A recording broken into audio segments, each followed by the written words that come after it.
update you guys later.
malamig pa rin naman.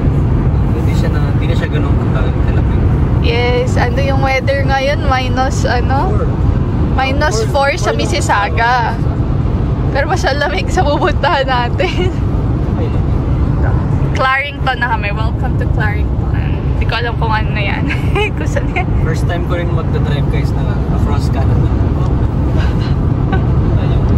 Malayo talaga. Ilang kilometers? 400? Nasa 400 something ng Chennai ko. Ontario pa rin naman, pero malayo. Malayo na, no? Ibang ano na siya. Malapit na sa ibang province. Katabi na niya ang Montreal. Gatineau. Yes. Later ulit, guys.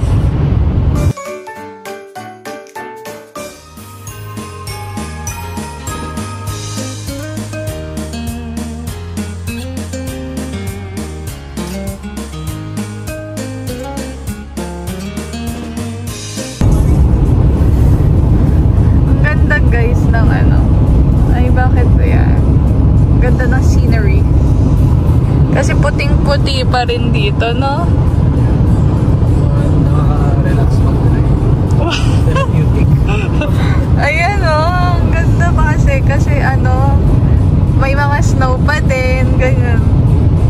So nice. Hindi lang siya makita gaano sa camera. Nasa ibang bansa. So, kala mo hindi malamig. Paglabas mo, lamig-lamig. So, nice.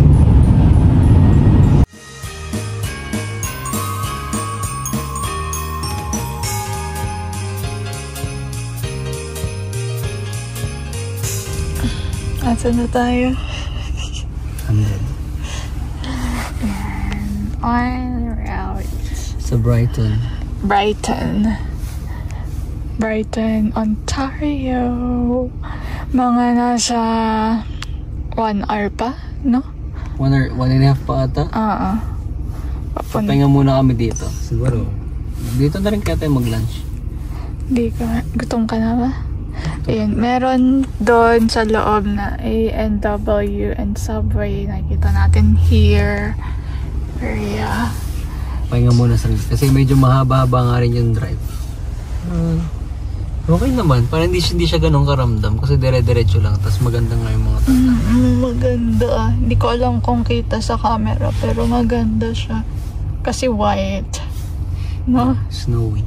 Yes. May mga snow pa. Di na nagsusnow pero may mga snow pa yung Yung kasana. Yes. Mga puno rin. Yeah. Pasok muna tayo doon.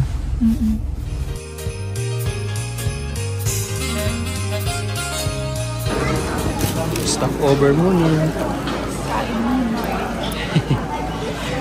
Subway muna kami. Ano yung order natin? Meatballer. Yan. And then same lang kami. Hinati na lang sa gitna.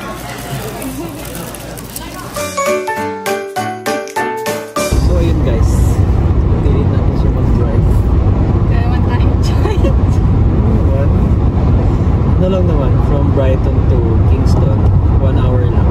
Pero at least makapagpahinga ako ng isang oras. Tapos, Kingston to Ottawa, ako na ulit. So, driving.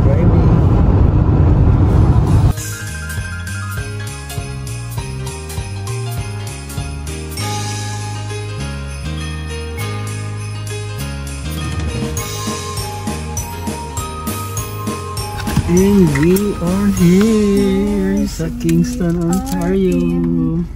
Kingston! It's 1 PM na. Dapat dito kami magda-lunch. Kaya lang, nag-lunch na kami kanina ng Subway. So baka lakad-lakad na lang kami. Yes, gagala muna namin kayo dito sa Kingston bago tayo mag-Ottawa. Yeah, hindi rin namin alam kung anong meron dito. Wala lang, gusto lang namin. Sabi rin kasi ng mga ka-work ko, maganda rin dito. So let's see. Stop over lang din bago mag-Ottawa para hindi dire-diretso ang drive na. Oh, 2 hours. Ikaw na ulit. Punta pala ulit.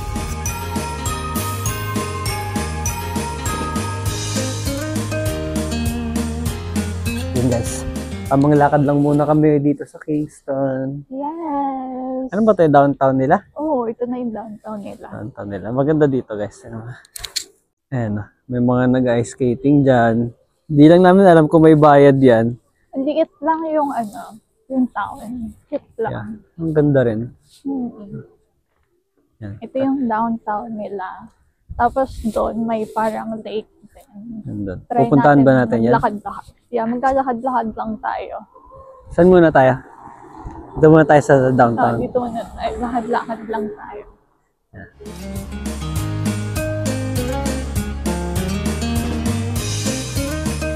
Ayan guys, lakad ulit. Wala pa namang gaanong napupuntahan. Isang kanto pa lang.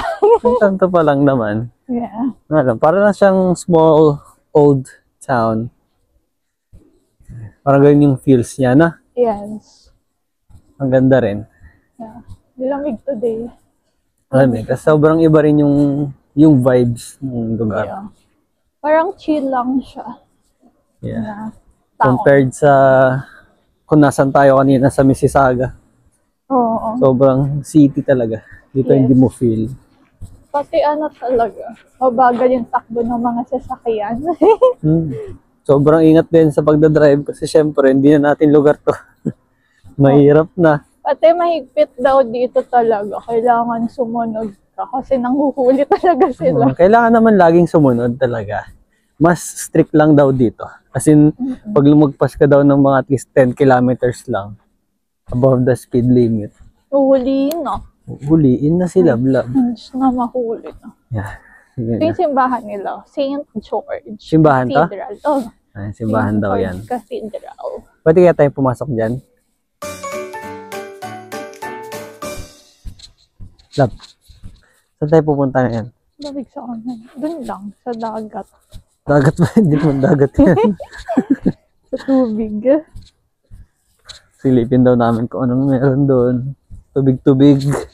Sa tubigan. Yeah. Sa tubigan. Tahimik dito. Sobrang tahimik dito, guys. Alam talagang small town. Siguro, Pasko rin kasi, holiday. Yeah. Wala rin ganong open. Pati nga saan, konti lang yung mga taong nasa labas ngayon. Kahit Yeah. sa highway, konti lang din ng tao eh. No? Yeah. Pero doon sa stopover, marami-rami din, no? Siguro, babayad din sila ng Ottawa or Montreal. Papunta sa kanilang mga pamilya. What? Di ba, ganyan naman talaga pag holiday.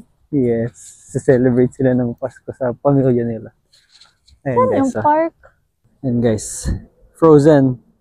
Frozen. Ha? Ano?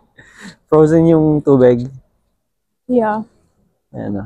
Pwede ka mag-ice skate. Pwede kang tumalon dyan, eh.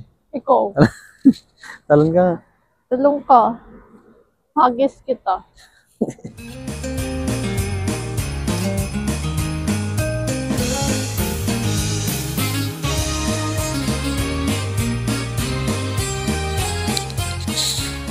Po tayo, guys. Ngayon yung Nag-ano na nag-yelo na. Masyok ka dyan. Nakakatawa. So nice. Yeah. Woo! Tayo na tayo, baka malaglag tayo. Maging yellow pa tayo. Pagbangon natin, nasa loob na tayo ng yellow.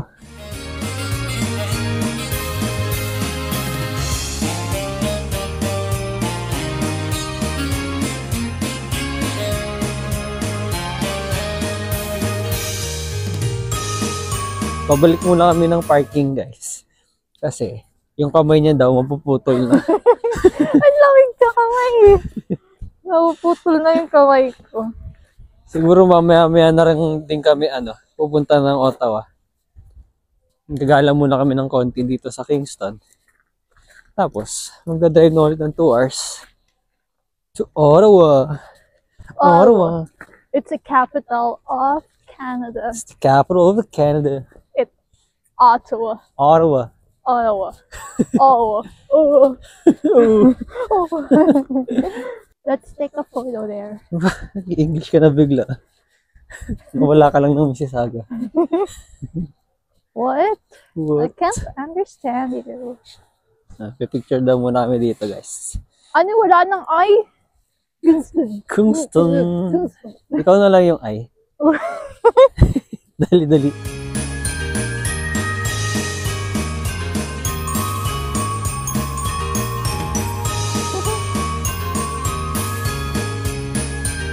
Welcome to Confederation Park, Tour guide ka ba? wherein you can see... Ano? I don't know.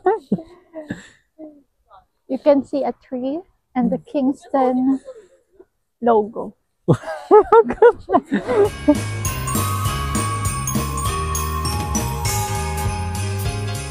Kamusta ang Kingston? Kingston.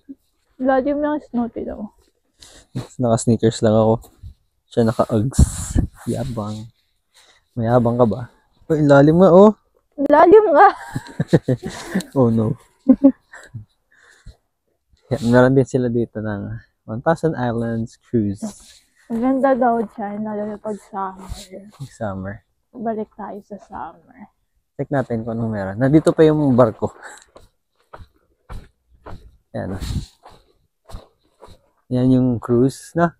Oo. Saan yan? Ganun lang? Paikot lang? Hindi, doon may puntahan yan. May pupuntahan talaga. Oo. Parang yung sa Toronto Islands. Okay. Baka doon Baka sa Toronto Islands. Malayo. Hindi, ayun may mga windmill doon. Baka Ilocos. doon. Ilocos ba yan? Oo. Baka doon sa Ilocos. Mabiyahe papuntang Ilocos. Ayan guys. Bike na kami sa sakyan at mabiyahe na muna papunta ang Ottawa. Yeah. Anong yan? Kasi 2:30 na rin naman. 2 oras pa. So, sakto dating namin. 4:35, gano'n. Quick trip lang talaga ang itong Kingston namin. Quick trip. Yeah. Parang pasilip lang. Dito kami sa may waterfront banda. Hindi na namin na-explore gaano yung buong city. Kasi mahirap din maglakad. Hindi, tsaka yung main ano naman natin talaga. Pupuntahan is yung Ottawa. Talaga. Ito parang side trip lang to eh. Yeah. At least may iba kaming napuntahan along the way. Para hindi rin parang hindi rin Ottawa lang. Hindi rin isang lugar lang. So yan. Biyahe na muna kami guys. Next stop. Ottawa. Hello guys. Nasa sakyan na kami. So, yeah, nag-ano lang talaga kami dito. Nag-check lang. Quick side trip. Yes. Dumaan lang kami dito sa Kingston kasi wala, gusto lang din namin tingnan. Yeah. Wow, sumilip. Sumilip ko anong meron dito. So, sana next time malibot namin kayo. Dito sa Kingston. Oo, sa Kingston. Let's see, lalo na kapag summer, mas madaling gumala-gala. Pero for the rest of this episodes, vlog episodes. Ulit. Pero yeah, for the rest ng trip na to, bangan nyo sa mga susunod naming vlog kasi libot namin kayo sa Ottawa. Yeah. Sana hindi kami ganon kalamigin doon para madami kaming mapuntahan and maisama namin kayo. So, yeah, dito namin tatapusin ang Kingston vlog. Sana nag-enjoy kayo guys sa mga iksing vlog namin dito sa Kingston. Super short lang. And don't forget to comment, like, and subscribe to our channel. Merry Christmas ulit. Until next time, guys. Bye-bye.